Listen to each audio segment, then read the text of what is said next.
क्या आपने कभी सोचा है कि एक स्त्री के भीतर जो जीवन देने की क्षमता है, वही शक्ति अगर भीतर ही संरक्षित और ऊर्ध्वगामी कर दी जाए तो वह उसे सिर्फ मां बनने तक सीमित ना रखकर देवी बन सकती है। यह कोई काल्पनिक बात नहीं है, यह हर स्त्री के भीतर छुपी हुई सबसे गहरी आध्यात्मिक सच्चाई है। हम अक्सर इस शक्ति को केवल शारीरिक दृष्टि से देखते हैं, लेकिन यह ऊर्जा सिर्फ शरीर बनाने वाली शक्ति नहीं, बल्कि आत्मा को परमात्मा तक पहुंचाने वाली सीढ़ी भी है। हर स्त्री के भीतर रज शक्ति होती है, जो केवल एक शारीरिक द्रव्य नहीं बल्कि सूक्ष्म ऊर्जा का भंडार है। साधारण जीवन में यह ऊर्जा मासिक चक्र, गर्भधारण और प्रसव में उपयोग हो जाती है, लेकिन अगर इसे संयमित और शुद्ध कर दिया जाए तो यह ऊपर की ओर प्रवाहित होकर साधना का ईंधन बन सकती है। प्राचीन योग परंपराओं में इसे ऊर्ध्वगमन की प्रक्रिया कहा गया है। इसका अर्थ है कि नीचे की ओर बहने वाली यह ऊर्जा इंद्रियों की तृप्ति में समाप्त ना होकर रीढ़ की सीढ़ियों से होते हुए सहस्त्रार तक पहुंच जाए। लेकिन यह आसान नहीं है, क्योंकि स्त्री का मन और शरीर दोनों प्रकृति से जुड़ाव रखते हैं, और प्रकृति का अर्थ है सृजन, आकर्षण, संवेदना।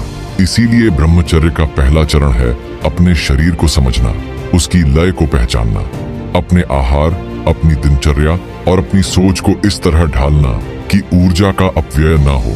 जैसे भारी और उत्तेजक भोजन मन और शरीर को नीचे खींचते हैं, वैसे ही हल्का सात्विक आहार ऊर्जा को ऊपर ले जाता है। शरीर को आराम चाहिए, लेकिन आलस्य नहीं, और मन को शांति चाहिए, लेकिन जड़ता नहीं। स्त्री ब्रह्मचर्य केवल शारीरिक संयम का नाम नहीं है, यह मानसिक और भावनात्मक संयम भी है।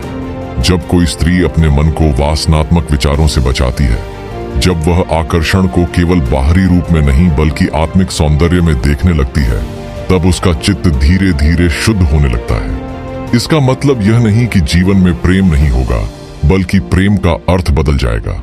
वह अब किसी को पाने की चाह नहीं होगी, बल्कि अपने भीतर से देने की क्षमता बन जाएगी।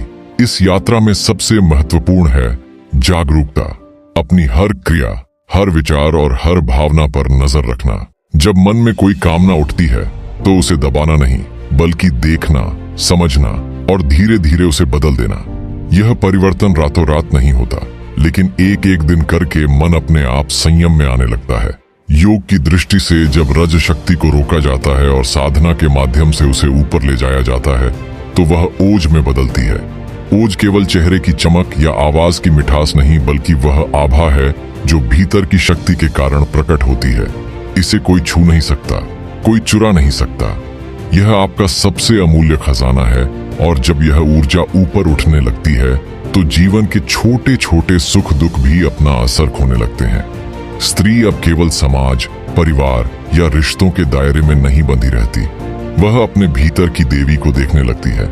उसके हर कदम में स्थिरता आती है, हर शब्द में गहराई और हर दृष्टि में करुणा। यही स्त्री ब्रह्मचर्य का सार है। अपनी रज शक्ति को पहचानना, उसका संरक्षण करना और उसे आत्मिक ऊंचाई की ओर प्रवाहित करना। यह यात्रा शुरू होती है बस एक निर्णय से कि अब मैं अपनी ऊर्जा का अपव्यय नहीं करूंगी, बल्कि उसे अपनी आत्मा के विकास में लगाऊंगी। और यही निर्णय आगे चलकर साधना, समाधि और अंततः परमात्मा में विलय का मार्ग खोल देता है। जब एक स्त्री यह निर्णय ले लेती है कि अब उसकी रज शक्ति अपव्यय नहीं होगी और उसका हर श्वास, हर विचार, हर भावना ऊंचाई की ओर प्रवाहित होगी, तब अगला चरण शुरू होता है, यानी साधना और चित्त शुद्धि का चरण। यह वही स्थान है जहां से भीतर की असली यात्रा आरंभ होती है। साधना केवल ध्यान की मुद्रा में बैठकर आंखें बंद करने का नाम नहीं है। यह अपने संपूर्ण अस्तित्व को एक दिशा में लगाने की प्रक्रिया है। जैसे एक नदी का जल अगर कई धाराओं में बंट जाए तो वह अपनी शक्ति खो देता है, लेकिन वही जल जब एक ही दिशा में बहता है तो चट्टानों को काट देता है। वैसे ही मन और ऊर्जा को एक ही लक्ष्य की ओर मोड़ना साधना है। इस यात्रा में सबसे पहले मन से मैल हटाना जरूरी है। यह मैल केवल नकारात्मक विचार नहीं है, बल्कि वे सूक्ष्म संस्कार हैं जो जन्म जन्मांतर से मन में जमा होते हैं। जब भी कोई वासनात्मक विचार आता है, कोई पुरानी स्मृति मन को भटकाती है, तो समझना चाहिए कि यह मन का मैल है जो ऊपर उठने से रोक रहा है। इसे मिटाने का सबसे प्रभावी तरीका है जागरूकता और नियमित साधना। सुबह का समय साधना के लिए सबसे उपयुक्त है। सूर्योदय से पहले का समय, जिसे ब्रह्म मुहूर्त कहा जाता है, जब वातावरण में शांति और ऊर्जा का संतुलन होता है। उस समय बैठकर प्राणायाम करना, गहरी और धीमी सांसें लेना और हर श्वास के साथ यह अनुभव करना कि भीतर शांति फैल रही है, धीरे धीरे मन को स्थिर करता है। प्राणायाम केवल फेफड़ों का व्यायाम नहीं है, यह प्राण शक्ति को शुद्ध करने और उसे नियंत्रित करने का विज्ञान है। इसके बाद ध्यान का अभ्यास। शुरुआत में मन बार बार भटकेगा, विचार आएंगे, शरीर असहज होगा, लेकिन यह सामान्य है। मन को बलपूर्वक रोकना नहीं है, बस उसे देखना है, जैसे कोई दूर से बहती नदी को देख रहा हो। जब मन को देखा जाता है तो वह धीरे धीरे शांत होने लगता है और एक समय आता है जब विचारों के बीच अंतराल बढ़ने लगते हैं और उन अंतरालों में शांति का गहरा स्वाद मिलता है।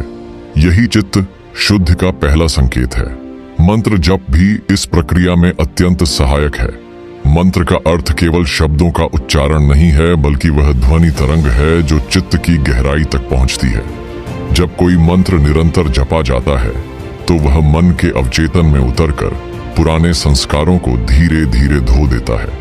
यह वैसा ही है जैसे बहता हुआ पानी पत्थर की सतह को समय के साथ चिकना कर देता है। सत्संग और शास्त्र पठन भी साधना का हिस्सा है। यह मन को सही दिशा में रखने का साधन है। जब आप उन लोगों के साथ समय बिताते हैं जो भीतरी यात्रा पर हैं, या उन ग्रंथों को पढ़ते हैं जो सत्य की ओर ले जाते हैं, तो आपका मन अपने आप उसी दिशा में ढलने लगता है। यह ठीक वैसे है जैसे अगर आप किसी सुगंधित फूल के पास बैठे तो उसकी खुशबू अनायास ही आपके कपड़ों में बस जाती है। चित्त शुद्धि का मतलब केवल वासनाओं का नाश नहीं, बल्कि लोभ, क्रोध, ईर्ष्या और अहंकार को भी कम करना है। यह वे गांठें हैं जो ऊर्जा को ऊपर जाने से रोकती हैं। जैसे जैसे साधना गहरी होती है, साधक अपने भीतर इन गांठों को देखना शुरू करता है।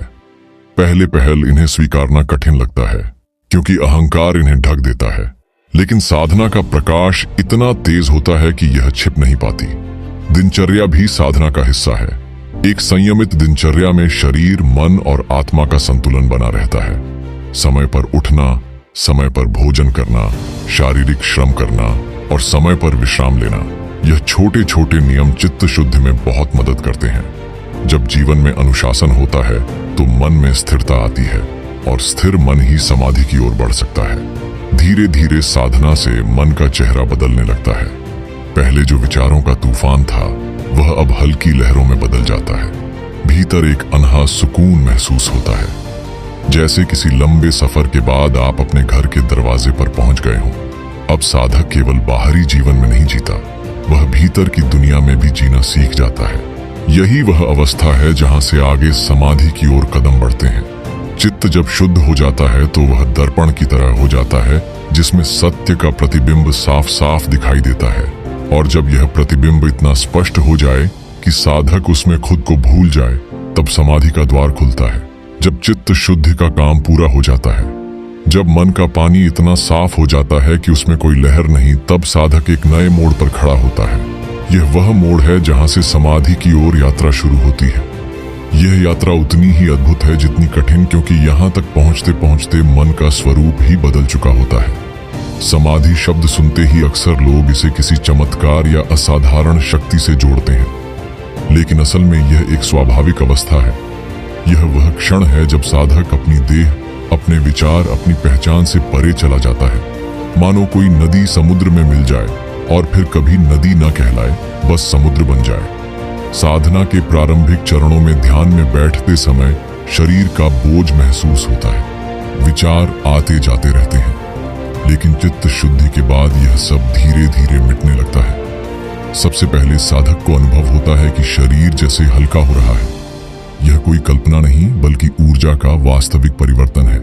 प्राण जो पहले इंद्रियों में बिखरा हुआ था, अब भीतर एकत्र होने लगता है।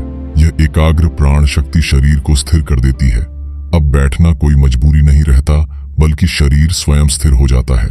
आंखें बंद हो या खुली, साधक को कोई फर्क नहीं पड़ता, क्योंकि ध्यान अब भीतर टिक गया है। फिर आता है विचारों का विलय। साधक देखता है कि मन में विचार आ रहे हैं, लेकिन वे अब उसे खींच नहीं पा रहे। यह वैसा ही है जैसे आसमान में बादल हो, लेकिन हवा उन्हें जल्दी जल्दी उड़ा ले जाए। कुछ क्षण के लिए विचार पूरी तरह रुक जाते हैं और उस रिक्तता में एक गहरी शांति का अनुभव होता है। यही अनुभव समाधि का पहला स्पर्श है। समाधि के भी अनेक स्तर होते हैं। प्रारंभिक अवस्था को सविकल्प समाधि कहा जाता है, जहां साधक अभी भी सूक्ष्म रूप से अपने अस्तित्व को जानता है और अनुभवों का स्वाद ले रहा होता है। इस अवस्था में वह कभी दिव्य प्रकाश देख सकता है, कभी अद्भुत ध्वनियां सुन सकता है, कभी अनंत विस्तार का अनुभव कर सकता है। लेकिन यह सब अभी भी अनुभूति के स्तर पर है, यानी कोई है जो इन सब को अनुभव कर रहा है। जैसे जैसे अभ्यास गहराता है, साधक निर्विकल्प समाधि की ओर बढ़ता है। यहाँ ना कोई अनुभव है, ना अनुभव करने वाला, बस अस्तित्व है, शुद्ध चेतना है। यह शब्दों से परे है, क्योंकि इसे व्यक्त करने के लिए भाषा में कोई स्थान नहीं। यह वैसा है जैसे कोई नमक की डली समुद्र में गिरकर पूरी तरह घुल जाए। अब वह ना नमक है ना डली, बस समुद्र का हिस्सा है। समाधि में समय का भी कोई अर्थ नहीं रह जाता। आप 1 घंटे बैठे हो या 1 क्षण, दोनों एक जैसे लगते हैं। कई साधकों ने बताया है कि समाधि में उन्हें ऐसा लगा जैसे केवल 5 मिनट बीते हों, लेकिन बाहर की दुनिया में कई घंटे गुजर चुके थे। यह इसलिए होता है क्योंकि समय केवल मन के साथ जुड़ा हुआ है, और जब मन स्थिर हो जाता है तो समय का प्रवाह रुक जाता है। इस अवस्था में देह की सीमाएं मिटने लगती हैं। साधक को लगता है कि वह केवल अपने शरीर तक सीमित नहीं है, बल्कि हर दिशा में फैल गया है। कभी यह अनुभव आनंद से भर देता है, कभी एक अजीब सी गहन शांति में डुबो देता है। शरीर की पीड़ा, भूख, प्यास, यह सब क्षणिक रूप से समाप्त हो जाता है, क्योंकि चेतना अब इनसे परे जा चुकी होती है। लेकिन समाधि केवल एक व्यक्तिगत आनंद का अनुभव नहीं है, यह एक जिम्मेदारी भी है। जब साधक इस अवस्था से लौटता है तो उसकी दृष्टि पूरी तरह बदल चुकी होती है। अब वह लोगों को उनके बाहरी रूप में नहीं देखता, बल्कि हर एक में वही चेतना देखता है जो उसने समाधि में अनुभव की थी। यह अनुभव उसे और अधिक करुणामय, धैर्यवान और सत्य के प्रति निष्ठावान बना देता है। समाधि में एक और अद्भुत परिवर्तन होता है, भय का अंत। जब आप स्वयं को केवल शरीर नहीं बल्कि असीम चेतना के रूप में पहचान लेते हैं, तब मृत्यु भी आपको डराती नहीं। आप जानते हैं कि शरीर जाएगा, मन भी जाएगा, लेकिन आप जो हैं वह कभी नष्ट नहीं होगा। यह समझ न केवल साधक के जीवन को बल्कि उसकी मृत्यु को भी एक नया अर्थ दे देती है। प्राचीन ऋषियों ने समाधि को योग की चरम अवस्था कहा है, लेकिन उन्होंने यह भी कहा है कि यह अंत नहीं है। समाधि वह द्वार है जिसके पार अद्वैत अनुभव है, जहां साधक और परमात्मा में कोई भेद नहीं रहता। यही कारण है कि कई साधक समाधि में स्थिर रहने के बजाय आगे बढ़कर अंतिम मुक्ति की ओर जाते हैं। अब यात्रा का अगला पड़ाव वही है जब साधक न केवल देह और मन से परे जाता है, बल्कि मैं और मेरा का भाव भी पूरी तरह समाप्त हो जाता है। यह वह अवस्था है जहां साधक और परमात्मा में कोई अंतर नहीं रह जाता, जहां केवल एक अद्वैत अनुभव शेष रहता है। जब साधक समाधि के गहरे सागर में उतर चुका होता है, जब उसने अपने भीतर और बाहर की सीमाओं को मिटते हुए देख लिया होता है, तब उसकी यात्रा का अंतिम चरण शुरू होता है, जो है परमात्मा में विलय। यह वह अवस्था है जहां ना केवल शरीर और मन की पहचान समाप्त होती है, बल्कि मैं और मेरा का भाव भी पूरी तरह गल जाता है। अब ना कोई साधक बचता है, ना कोई साधना, बस शुद्ध अस्तित्व रह जाता है जो आदि से अनंत तक है। समाधि में अनुभव और अनुभव करने वाला दोनों एक साथ उपस्थित रहते हैं, लेकिन विलय में यह भी नहीं रहता। यहाँ साधक यह भी भूल जाता है कि वह कभी अलग था। जैसे पानी की एक बूंद समुद्र में गिरकर यह नहीं कह सकती कि वह बूंद है, वैसे ही आत्मा परमात्मा में मिलकर अपने अलग होने का कोई दावा नहीं कर सकती। यह अद्वैत की अवस्था है जहां द्वैत का कोई अंश भी नहीं रहता। इस अवस्था में शब्द, विचार और वर्णन सब असमर्थ हो जाते हैं।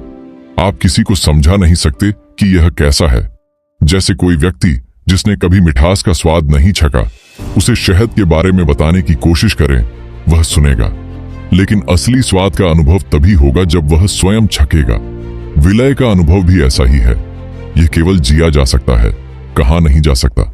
विलय की अवस्था में साधक देखता है कि पूरा ब्रह्मांड उसी का विस्तार है। पेड़, पर्वत, नदियां, आकाश, तारे, चांद, सूरज सब उसी चेतना के रूप है। अब कोई दूसरा नहीं बचता, कोई बाहर नहीं बचता। हर चेहरा, हर आवाज, हर दृश्य उसी एक का प्रतिबिंब है। यह समझ साधक को एक असीम करुणा से भर देती है, क्योंकि अब वह जानता है कि जिसे हम दूसरा कहते हैं वह भी वास्तव में मैं ही हूं। यहाँ अहंकार का अंत हो जाता है। अहंकार केवल एक भ्रम था कि मैं यह शरीर हूं, यह नाम हूं, यह पहचान हूं। जब यह भ्रम टूटता है तो एक अनकही स्वतंत्रता का अनुभव होता है। अब कोई भय नहीं, कोई लालच नहीं, कोई प्रतिस्पर्धा नहीं, क्योंकि जो कुछ है वह पहले से ही है। कुछ पाने की आवश्यकता नहीं रहती, कुछ खोने का डर भी नहीं रहता। विलय में आनंद और शांति कोई अलग अनुभव नहीं है, वे साधक के अस्तित्व का स्वभाव बन जाते हैं। आनंद अब किसी कारण से उत्पन्न नहीं होता, वह निरंतर प्रवाहित होता है। शांति अब परिस्थितियों पर निर्भर नहीं रहती, वह हर परिस्थिति में बनी रहती है। चाहे तूफान हो या सन्नाटा, भीतर की स्थिरता कभी नहीं टूटती। यह अवस्था मुक्ति कही जाती है। केवल जन्म मरण से मुक्ति नहीं, बल्कि हर प्रकार की मानसिक और भावनात्मक जकड़न से मुक्ति। अब कोई बंधन नहीं, कोई सीमा नहीं। साधक जान जाता है कि वह कभी पैदा नहीं हुआ था, कभी मरेगा नहीं। वह हमेशा था, है और रहेगा। यही उसका असली स्वरूप है, सत्य, चित्त और आनंद। विलय के बाद साधक संसार में रहता है, लेकिन संसार उसे बांध नहीं पाता। वह कार्य करता है, लेकिन उसके भीतर कोई कर्ता भाव नहीं रहता। जो कुछ होता है वह सहजता से होता है। जैसे फूल से सुगंध निकलती है, जैसे सूर्य से प्रकाश फैलता है, वह ना किसी चीज से जुड़ता है, ना किसी से दूर होता है, क्योंकि उसके लिए सब एक ही है। ऐसा व्यक्ति समाज में एक जीवित प्रेरणा बन जाता है। उसके पास कोई उपदेश नहीं, लेकिन उसका अस्तित्व ही शिक्षा बन जाता है। लोग उसकी उपस्थिति में शांति महसूस करते हैं, भले ही वह कुछ बोले या ना बोले। उसकी आंखों में देखने पर लोगों को लगता है कि वे खुद को देख रहे हैं। यही कारण है कि ऐसे लोग युगों तक याद किए जाते हैं। उनके जाने के बाद भी उनकी ऊर्जा लोगों को मार्ग दिखाती रहती है। लेकिन यह समझना जरूरी है कि परमात्मा में विलय कोई लक्ष्य नहीं है जिसे हासिल करना है, बल्कि यह तो आपका असली स्वरूप है, जिसे भूलने के कारण आप खोजने निकले थे। साधना, समाधि, यह सब सिर्फ आपको यह याद दिलाने के साधन है कि आप पहले से ही वही हैं। यात्रा का अंत वही होता है जहां से वह शुरू हुई थी। बस अब दृष्टि बदल चुकी होती है। इस अवस्था में मृत्यु भी एक उत्सव बन जाती है। साधक जानता है कि शरीर जाएगा, लेकिन वह स्वयं कहीं नहीं जाएगा, क्योंकि वह हर जगह है। उसका अस्तित्व अब किसी विशेष स्थान या समय में बंधा नहीं। वह हर जीव, हर कण, हर धड़कन में जीवित है। यही कारण है कि महापुरुषों के शरीर भले ही ना रहे, लेकिन उनकी उपस्थिति सदा अनुभव की जा सकती है। इस तरह स्त्री ब्रह्मचर्य से शुरू होकर साधना, समाधि और अंततः परमात्मा में विलय तक की यह यात्रा हमें यह सिखाती है कि जीवन का असली उद्देश्य केवल जीना नहीं, बल्कि अपने असली स्वरूप को जानना है। जब यह जान लिया तो फिर न कोई भय रहता है, न कोई कमी। बस एक असीम प्रेम और करुणा का सागर रह जाता है, जिसमें सब कुछ और सब कोई पहले से ही डूबा हुआ है। यही अंतिम सत्य है, और यही सबसे बड़ा रहस्य कि खोजने वाला और जिसे खोजा जा रहा है वे अलग नहीं, बल्कि हमेशा से एक ही है। अगर यह बातें आपके मन को छू गई तो यकीन मानिए यह शुरुआत है। चैनल को सब्सक्राइब करें और अपने भीतर की यात्रा को और गहरा बनाइए। हम फिर मिलेंगे एक नई अंतर्दृष्टि के साथ।